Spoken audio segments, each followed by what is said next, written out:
Hello everyone, and welcome back to the History of Africa podcast. I'm your host, Andy.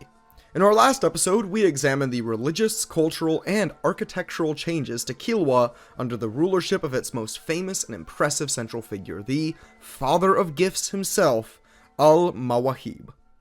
Indeed, in addition to his achievements, there is another reason for why exactly Al-Mawahib made the impression that he did on the historical legacy.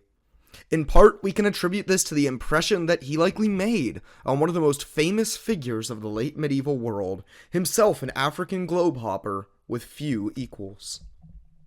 Season 6, Episode 12, Ibn Battuta's Kilwa Vacation.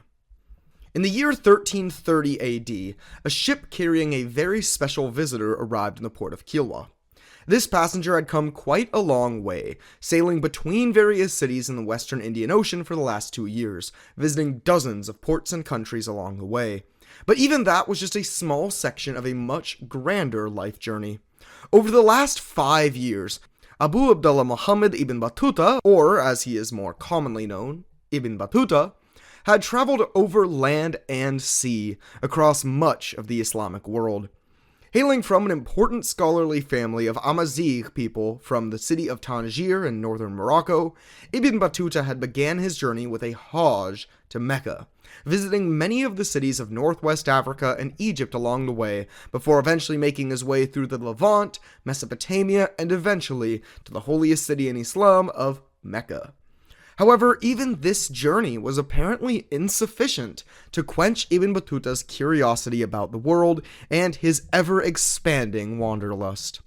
Thus, he found himself sailing from port to port, across the Red Sea, eventually down south to Somalia, over to the city of Mombasa in modern-day Kenya, and eventually to the southernmost distant locale that he would reach during the entirety of his journey, a little island off the coast of Tanzania that we have grown all too familiar with. Welcome, Ibn Battuta, to Kilwa Kisiwani. Ibn Battuta's arrival in Kilwa was no accident, nor was it incidental. Rather, it was a major destination that he had intentionally sought out. By the 14th century, as our story had progressed, we've seen Kilwa grow and contract in its influence.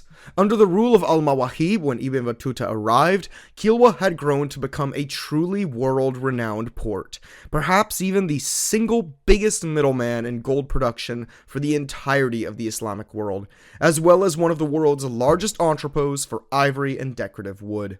The Greco-Syrian Islamic geographer Yaqut al-Hamawi had made the first reference to Kilwa in a major written geography over a century prior, and the once obscure island was soon becoming a routine inclusion in Islamic geographies.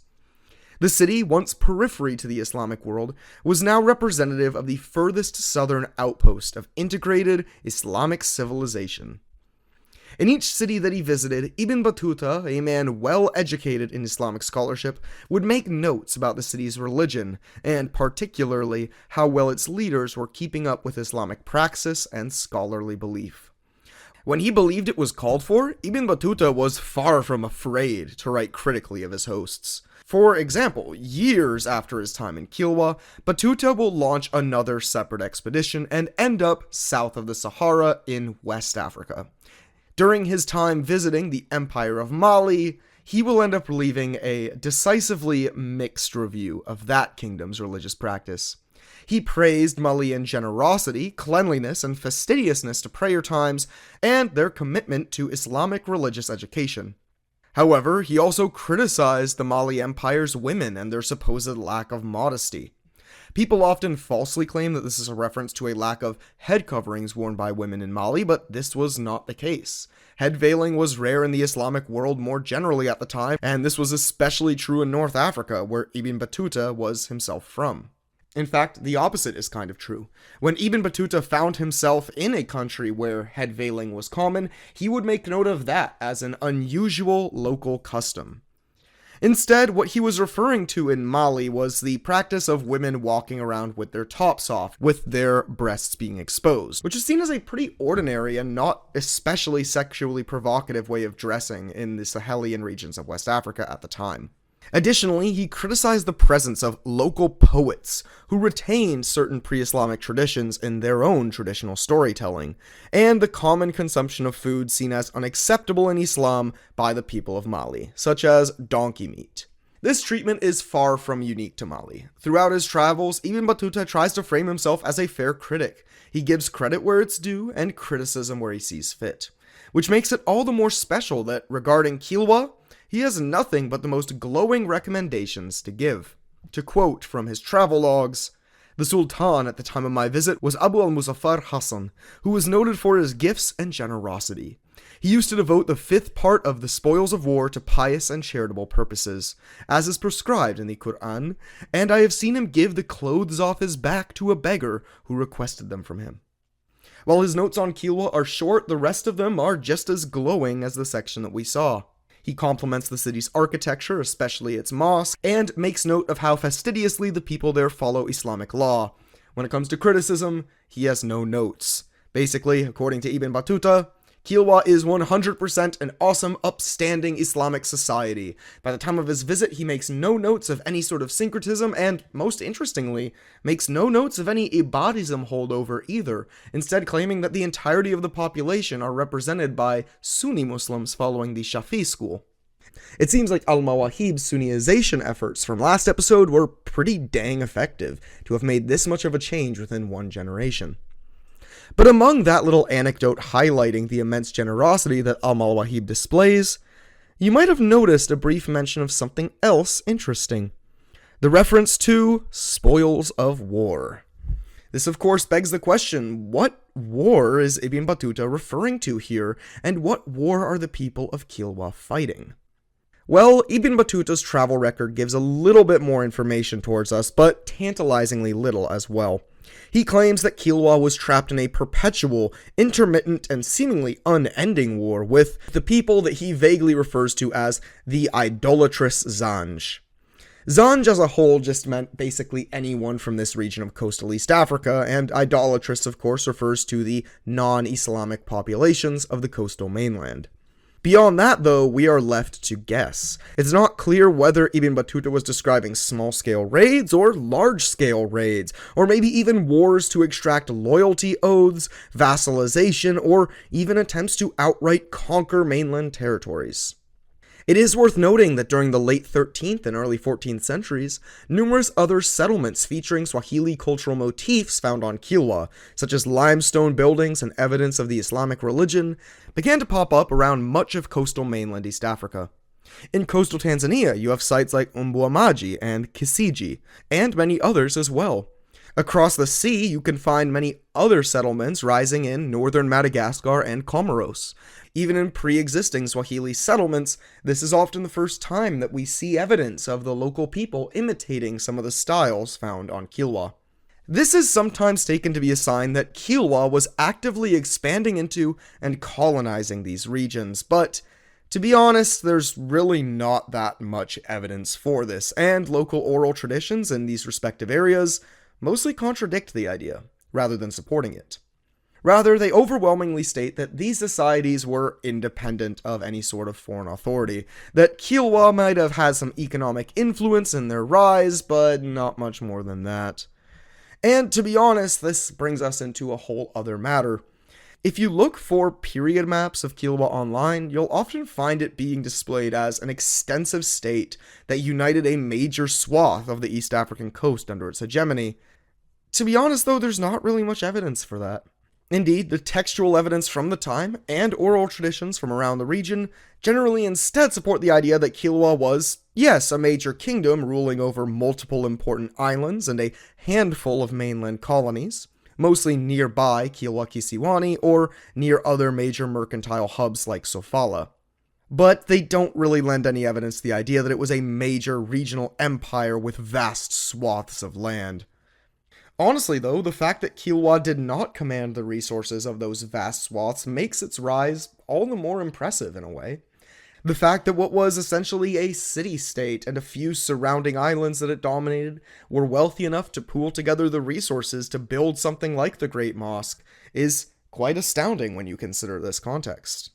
Given this evidence, as well as the emphasis that Ibn Battuta places on loot in his diary, it seems more likely that Kilwa was simply engaged in intermittently raiding mainland communities, rather than aiming for any sort of prolonged political conquest. And as it turns out, there may have been a reason why loot was making a notable appearance, as it may have become an increasingly important part of Kilwa's economy. While Kilwa's economy had enjoyed a period of prolonged success under the early reign of Al-Mawahib and his immediate predecessors, it seems like Ibn Battuta arrived just in time to experience the flailing tail end of this golden age. Kilwa had been propelled to a new age of wealth and glory, not only due to the policies of change within, but also due to the realities and context of a changing medieval world. In the very early part of the 14th century, gold shortages had played a major role in gold prices skyrocketing at this time, a great boon for Kilwa's economy. However, while the decline in supply may explain part of this rise, it's also worth noting that the world was experiencing a period of unusually high demand, too. In the early 14th century, the global economy as a whole was doing pretty well. And the root of this economic boom can largely be traced to Asia, with the advent of a period known by historians as the Pax Mongolica. Now, okay, this is way outside the podcast purview, and I'm gonna try not to get too wrapped up in a rabbit hole here, but as you're probably aware, just a century prior, a major empire, the largest that the world had ever seen, emerged on the steppes of northern Asia. The Mongol Empire went on an unprecedented conquering spree. By the end of the 13th century, the Mongol domains stretched from Korea in the east to Poland in the west, from Russia in the north and Iraq in the south.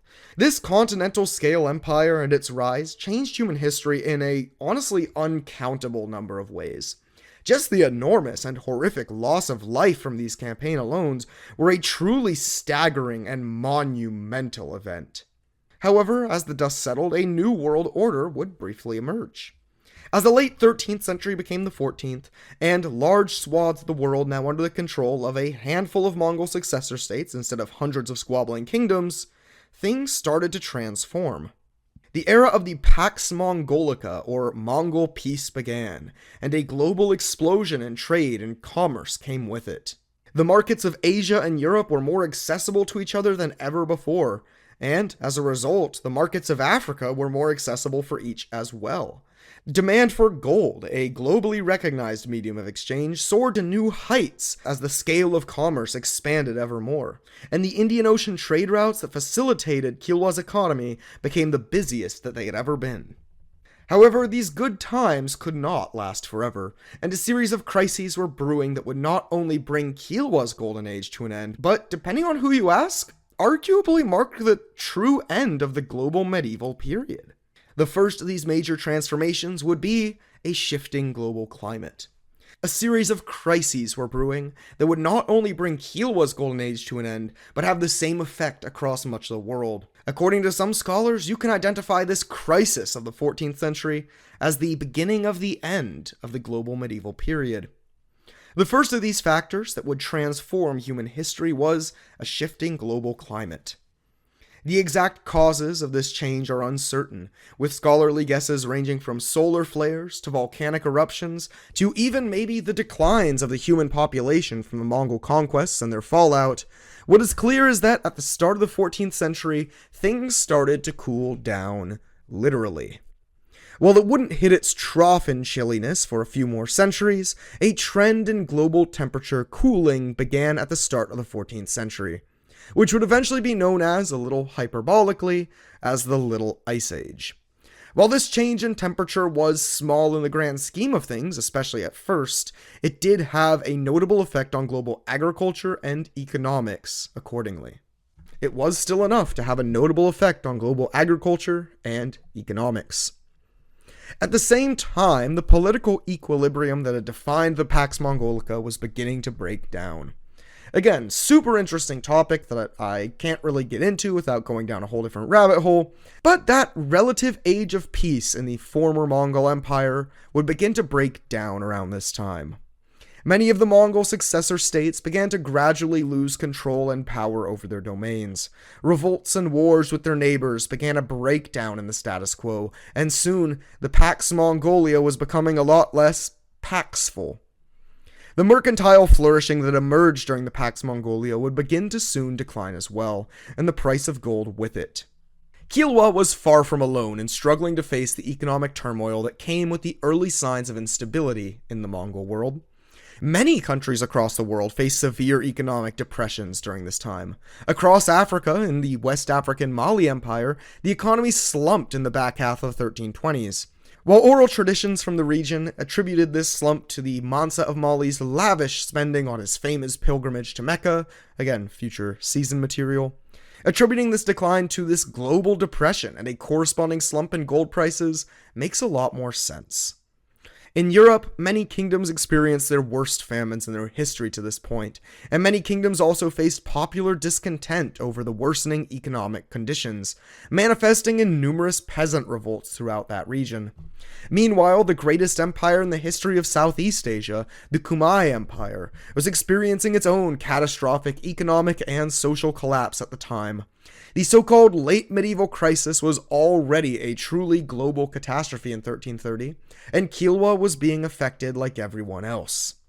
While Kilwa was not overcome by the dramatic economic collapse or peasant revolts that defined much of the world at this time, there are several signs that hint at Kilwa experiencing an economic slowdown and recession. For starters, around 1330, the construction of the famously grand royal palace, which had been ongoing for years at this point, suddenly came to an abrupt halt. Around the same time, the dome of the Great Mosque, its most impressive and opulent feature, collapsed after a disaster. But what's shocking here is that it was never repaired, indicating that suddenly, the funds that had allowed for the building to be constructed must have been gone. Even Ibn Battuta, who was still thoroughly impressed with the city, couldn't help but notice that something was off. This becomes most apparent when, in the middle of his stay in Kilwa, the Sultan passed away. After decades of ruling Kilwa through its most productive, glamorous, and prosperous era, Al-Mawahib was now dead. While Ibn Battuta had no rumors of intrigue or rebellions to report, he did notice a major shift when his brother, the former regent Dawood, came to rule the Sultanate. He noticed a sudden new trend of austerity emerge under the new Sultan, writing that, quote, "When the generous and virtuous Sultan died, he was succeeded by his brother Dawood, who was opposed to him in this respect. Whenever a petitioner came to Dawood, he would simply say, 'The generous one is dead,' and left nothing behind to be given. Visitors would stay at his court for months on end, and finally, he would give them some minuscule offering, so that at last the people gave up on coming to him." Now, Ibn Battuta doesn't say much more than that, and explains Dawood's behavior as just him being kind of a stingy jerk. However, armed with knowledge of the context of this period, we can see this development in a very different way. It seems to me like less of a case of Dawood being thrifty, and more that there simply wasn't as much for him to give. Dawood, in this anecdote, seems aware that his financial problems are getting worse, and that the Sultan of Kilwa can no longer afford to keep up the policy of expensive generosity that his brother had performed. In retrospect, even those comments about the source of the state's programs coming from raids on the mainland should have been seen as a sign of economic downturn. If we read into them with this context, it seems like the struggling Sultan of Kilwa, desperate to earn some revenue and reverse his kingdom's stagnation, had turned to raiding his neighbors as a means of national revenue. But even as the declining value of gold and the declining number of mercantile visitors that the island received continued to take its toll, it turned out that things were only going to get worse from here. Of the major crises that shook the 14th century world, the Little Ice Age and the collapse of the Pax Mongolica would barely compare to what would come next.